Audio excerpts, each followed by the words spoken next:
Yo, YouTube, what's up with your boy, Sports and Fitness Rants? I'm back, guys. Click that like button. Subscribe to my channel. What's up, y'all? Welcome back, guys. Welcome back. Got another great video for you guys today. As usual, you guys know the deal on this channel. It's all about the facts on this channel. We must continue to stop the lies, stop these narratives. That's what's about on this channel, and you guys get that. And I want to send a thanks out to all you guys, man. Everybody across the world, everyone across the states has been supporting my channel. I know my channel's not one of the more flashy or fancy channels, right? I don't have any cool editing or graphics going by. You know, I don't have sound bites playing. It's literally just me in my car, and I'm talking to you guys. I'm even yelling at you guys, right? So I really appreciate you guys hanging in there with me, watching my videos, subscribing. The comments that you guys share with me, man, it means a lot to me, man. You guys are telling me that you guys feel the same way. You guys have been thinking the same things that I've been thinking for all these years, and that's why we're here, guys. So much respect to everybody. Thank you, guys.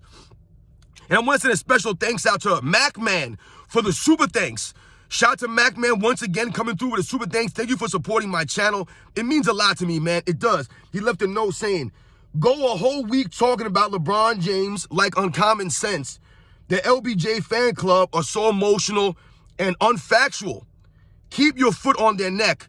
Much respect to you, MacMan. Great comment. Shout out to the brother Uncommon Sense. I've seen his videos. I'm subscribed to his channel. We have very similar views and things that how we see things. So shout out to him. Shout out to MacMan for the super thanks for your support. Once again, thank you. It means a lot, man. And in this video, we're going to speak about LeBron James and this thing that I'm always hearing, this notion.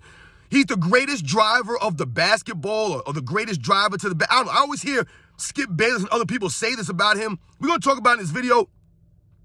And you guys know what to do, man. Turn the volume all the way up. Hit that play button. Remember, these videos are for educational purposes, and let's roll. So, yes, guys, we always are hearing these things about LeBron James, right? And we talk about it on this video, or we talk about it on this channel, right? He's a pass-first player. He can guard 1 through 9, right? He makes his teammates better. You know, all these narratives, because that's all those are. They're narratives, man. There's no truth behind any of those statements. There's no factual evidence to support those claims. There is not. So it's a narrative, right? And people will try to use these narratives and make it a fact, right? So it's a fact that LeBron James can guard 1 through 5. It's a fact that he's a pass-first player. You see how that works for them? This is what they do with LeBron James in his career, the narratives. And one of the things that I'm also hearing all the time, and I remember, I feel like Skip Bayless was one of the first people to always say this, that LeBron James is the greatest driver of the ball. Now, I'm assuming he's meaning like driving to the basket, right? He's the greatest driver in NBA's history, going to the rim. I don't know when this started. I don't even know what that means. Once again, we're saying weird things here. This doesn't seem to add up to me. You know, I don't remember hearing this stuff. I've never remember anybody being called the greatest driver of the ball. I don't... Listen, let's break this down in terms of the actual video footage that we've seen, right? And the actual facts, right? The reality here of the matter. Now, let's just come do this comparison to Michael Jordan like we always do on this channel, like they seem to do all the time in the media, right? They're going to compare Michael Jordan to LeBron James to Michael Jordan. So now LeBron James is the greatest driver of the basketball. So I'm assuming they mean driving to the basket and finishing at the rim. All right, so let's think about this now. Is LeBron James great at driving to the rim? Absolutely, he's great at driving to the rim. He's done that basically his entire career. That's basically where he scores most of his points, right? Come from driving to the basket. However, if we think about someone being the greatest driver of all time, right? See, that's my problem with a lot of this stuff. You guys know that. Once again, someone's always got to be the greatest without really any evidence to support this. But once again, they'll just say that LeBron is the greatest driver. Right? They'll say he's at the highest IQ. I've heard Skip Bayless and others say this nonsense. And I've done a video on this. He does not have the highest IQ in NBA's history. LeBron James, to me, is not that smart. Now, we know outside of basketball, he doesn't come across as an intelligent person, right? He fakes read books and all this other nonsense, right? He doesn't seem very aware about a lot of things. But when it comes to the basketball IQ, LeBron James does not seem that intelligent to me. He does not seem like the smartest person in NBA's history, the highest IQ. I'm not buying that. And the same thing as it relates to this driver of the basketball. Michael Jordan was a much greater finisher at the rim, than LeBron James has ever been. And one of the main problems with LeBron James as it relates to driving the basket, driving to the basket, the greatest driver, is that he's not creative. He doesn't have many ways to finish under the rim. He doesn't. And, you know, LeBron James, to me, for his size, right, his 6'9", 260 size, to me, he's not that great of a finisher. He's not. He's really not. Yes, he's a good finisher, but he's not an all-time great finisher. I don't believe that at all. Because once again, LeBron James does not have the creativity of a Michael Jordan. Michael Jordan could fly to the rim, right? Float in the air, change his trajectory, change his body in different moves, go around defenders' arms, under their arms, around their bodies. All this stuff while floating in the air. That's the creativity of Michael Jordan, right? That's what we watched on the video footage. This is what people were amazed at. This man would jump in the air, 3 guys will jump with him, and somehow they can't seem to hit the ball. They can't get the ball, and he'll finish it past them, around them, through them. That's Michael Jordan. LeBron James, he don't have those creative finishes. Yeah, every once in a while, LeBron James will pull some move out the hat, right? And you'll be like, oh, man, that was a pretty different move from LeBron James. But at what? Maybe once every 30 games or something like that. Every 20 games, he might pull out some under reverse from underneath with the other hand. Maybe. Whereas someone like a Michael Jordan, and this is routine for him. This is routine. His creativity was always flowing. It was always on. That was Michael Jordan. Right? He could finish the left hand, the right hand, under the rim, around this guy. He could dunk all over you. LeBron James, to me, he likes to take advantage of smaller players often, right? Especially these days. There's some times where LeBron James is the biggest player on the court. Biggest player on the court. That was never a luxury for a Michael Jordan, right? So oftentimes he had to finish through contact against much larger players in a much more physical era. But Michael Jordan was a superior finisher under the rim, at the rim, driving to the basket. Give me Michael Jordan. LeBron James, he's not creative. He's allowed to drive to the basket by using his shoulders, right? By pushing with his off arm, right? He's offensive fouling his way to the rim. How does that make him the greatest driver of the basketball? I don't understand these statements, these narratives that these guys bring up. And Skip Bayless is known for being a LeBron James hater. So when he says things like this, people think that he's right on the money and he's speaking 100% facts because they call or they consider Skip Bayless a LeBron James hater. The funny thing about Skip Bayless, and I've done a video on him, how he's fallen off mentally, right? He's gotten older now. He doesn't really have the energy to really debate anymore. But early on in Skip Bayless' career, when he was on that show called Cold Pizza before his first take, Skip Bayless always had really good facts. He would actually call out LeBron James. What we're doing now, Skip Bayless was doing 10, 15 years ago. He was calling this man out because he was holding him to a standard of greatness, of excellence. You know, he always was the mind that if they want to compare him to Michael Jordan, then we're going to hold him to that standard. And people called him a hater for that. He was never hating on LeBron James. Now, over the years, yes, he may have become a little bit more animated, and some of the things he says might be a little bit more outlandish. But he always was holding LeBron James to a standard early on. But for him to say that LeBron James is the greatest driver of the ball, I'm not buying that at all. That's not true. That's not true. LeBron James is not one of the greatest finishers at the rim. I'm not buying that either.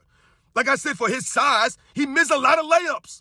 He missed a lot of open layups. I mean, my goodness, guys. You could turn on the TV right now, turn on YouTube right now, and go to LeBron James videos of him with the bloopers, right? Missing layups all over the place at that size with no one around him, just blowing wide open layups, blowing them, right? LeBron James is not one of the greatest finishers to me of all time, right? I wouldn't consider him that. He's nowhere a finisher like a Michael Jordan. Michael Jordan going to the rim, attacking the rim with reckless abandon, dunking on legit 7-footers, taking elbows to the face.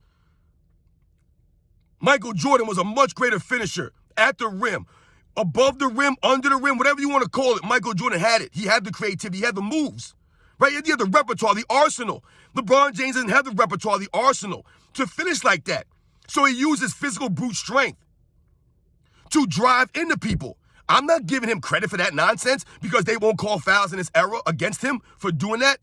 And once again, he likes to bully people, right? The smaller players of this era, right? He'll do chase down blocks on the little guys, right? He'll dunk on a Kevin Love, right? And they'll make it seem like he dunked on some elite shot blocker. And they'll keep talking about that Kevin Love. Kevin Love can't jump over a sheet of paper. But they want to celebrate LeBron James' dunk on Kevin Love a couple of years ago. That's one of his highlights. One of his greatest dunks is on Kevin Love. You see how the bar is lowered for LeBron James, right? The standard. Only he gets celebrated for dunking on guys like Jason Terry. Jason Terry embarrassed him in the NBA Finals, and then the following season, or whatever that was, LeBron James catches that alley-oop on Jason Terry, and he stands over him like he's impressed with himself, like he did something. He dunked on a 6'1" guy. Where was all that energy in the 2011 NBA Finals, though? It was nowhere to be found. Jason Terry always will have the last laugh on LeBron James. That dunk means nothing, but this is what they celebrate for LeBron James. Him driving the basket. Where is the greatest driver of the basket at the end of games? Where is that guy at the end of games? When it matters most, LeBron James will drive the basket, and then he'll kick it out to a George Hill. Drop it off to a George Hill, like in the 2018 NBA Finals Game 1. Right? He'll drive the basket, and he'll kick it out to a Kyle Korver, like he did in the 2017 NBA Finals Game 3. Right? He'll drive to the basket just like he did the other night against the Miami Heat and kick it out to a Cam Reddish. But I thought he was the greatest driver of the basketball. Right? The greatest driver to the basket. Where's all that energy at the end of games? You know where that energy goes? It gets taken away by the kryptonite, which is the free throw line. LeBron James is always thinking about the free throw line. He's thinking about getting fouled late in these games with his team down, and he has to go to the free throw line and make free throws, which he cannot do with any consistency. Right? The man's been playing for 21 years, has no confidence at the free throw line. That says something about LeBron James' mental game and the way that he prepares himself for the season. He's not prepared. Right? Any great player, they always fall back on their preparation. Right? I've told you guys, that's why Michael Jordan's teammates talk about the practices and how they were harder than the game sometimes, because they were prepared. They were prepared mentally. So they didn't fold up. They weren't scared of the moment. Right? Michael Jordan could pass the ball to Steve Curry, and he'll be there for him because he was mentally prepared through Michael Jordan's intense practices, holding them to a standard, holding them accountable. LeBron James never done that. Never done that. He's never given his teammates the confidence. But then at the end of these games, he'll put them in these positions and expect them to perform. And then what will the people on ESPN say or the media will say? Yo, Cam Reddish got to knock that shot down, man. You see what I'm saying, guys? LeBron James is the greatest driver of the ball, though. Why didn't he finish that? Because he's not the greatest driver. He's not the greatest finisher. Hell, Kyrie Irving is a much greater finisher at the rim than LeBron James. He has much more creative finishes. Yeah, Kyrie Irving's not going to fly through the air and dunk on somebody, no doubt about it. But driving to the hole and finishing, creatively, LeBron James can't shine Kyrie Irving's shoes. Even as Steph Curry. Steph Curry's a much greater finisher to me than LeBron James at the rim. These guys don't have nearly the size of a LeBron James, but yet and still, they're able to have way more creative finishes at the rim. They finish more often than not. Whereas LeBron James, like I said, he missed a lot of open layups. Open layups. At 6'9", missing layups all the time. And like I said, where's that driving ability at the end of games? He's not a greater driver to the rim than a Kobe Bryant. Kobe Bryant attacking the rim, once again, like a Michael Jordan, had many different ways that he could score the basketball. Had more creativity than LeBron James. So I don't know where they get this greatest driver of the basketball. I'm not buying that. He's not the greatest driver of the ball. Is he great at lowering his shoulder and playing football? Yeah, maybe he's good at playing football in today's NBA with the soft defense and all these little guys out there running around. The centers are like 6'8". Yes, he can drive into people's chests. He can offensive foul people. He can use his off arm. How many times has this man traveled? He's got poor footwork, but they'll tell you the greatest driver of the basketball? It don't make sense. It literally doesn't make any sense. So you guys know the deal, man. I know you guys have probably heard that same line. LeBron James, the greatest driver of the basketball. Driving into people's chests, lowering the shoulder, and then missing a layup. Most of his points come from underneath the rim, right at the rim, right 3-5 feet. That's LeBron James' entire career. But he's not the greatest driver of the basketball. There's no skill involved here. He's just pushing his way into the paint. There's nothing creative about that. There's nothing beautiful about that. Nobody wants to watch this stuff. And once again, to me, LeBron James is not that great of a finisher. He's just not. He doesn't have many ways to finish. I mean, even his dunks, they're not great. They're basic dunks. Right? When does LeBron James have to come with a different kind of dunk? He has to emulate somebody else, right? He has to emulate or copy Kobe Bryant's dunk. Right? But essentially, LeBron James has been doing the Karl Malone his entire career. The man has no dunk, no signature dunk. Nothing. He's the greatest driver of the basketball, though. Not buying it, guys. You know the deal, man. We must continue to expose these narratives. This is not hate on LeBron James. These are the facts, man. He's nowhere near finishing like a Michael Jordan or a Kobe Bryant. I mean, there's many other guys that I think are greater finishers at the rim, that are more creative, right? That played in tougher defensive errors. LeBron James, the greatest driver of the basketball. Hell, maybe even an Allen Iverson drove to the basket with more intensity and more, fearlessness than a LeBron James. Allen Iverson, 5'11", 150, 160 pounds soaking wet. Fearless going to the rim. Amongst the trees. Getting banged down, knocked down. You guys know the deal, man.